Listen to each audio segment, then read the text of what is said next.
খবর পেলাম আমার বিধানসভার শান্তিনগর বাজার দুর্গাপুর জিপি কিছু লোক রাত্রেবেলা অসুস্থ হয়, বমি এবং যেটা বলে পেট খারাপ আর কি, ডায়রিয়ার মতো অনেকটা। যাই হোক, শুনে আমি হসপিটালে আসলাম, আমাদের কল্যাণপুর সিএসসি সেন্টারে। এখানে ডাক্তার সাহেবদের সঙ্গে কথা বললাম, পেশেন্টদের সাথে কথা বললাম। একটা পাড়ার মধ্যে এমনই 25-30 জন বা একটু বেশিও হতে পারে, প্রায়েরই হয়তো রাত্রে বা ভোর রাত্রে বা সকালবেলা সেটা দেখা দেয়।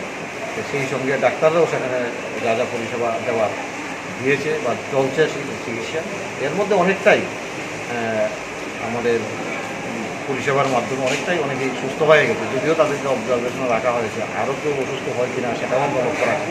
সমস্ত রকম সেখানে ব্যবস্থা রাখা হয়েছে এবং পরবর্তী সময়েও আমরা ডাক্তারের সঙ্গে কথা বলে এখানে একটা মেডিকেল ক্যাম্প করানো যায় কি না বা কী কেন হলো, কারণ যতটুকু খবর নিয়েছি সেখানে বিবাহ বা কোনো ধরনের অনুষ্ঠানও ছিল না, হঠাৎ করে একটা পাড়ার মধ্যে এই ধরনের। তো যাই হোক, এটা আমরা নজরে রাখছি, দেখছি কী করা যায়। কিন্তু আপাতত যারাই অসুস্থ হয়েছে সবাই মোটামুটি স্বস্তির জায়গাতে রয়েছে এবং সুস্থ রয়েছে।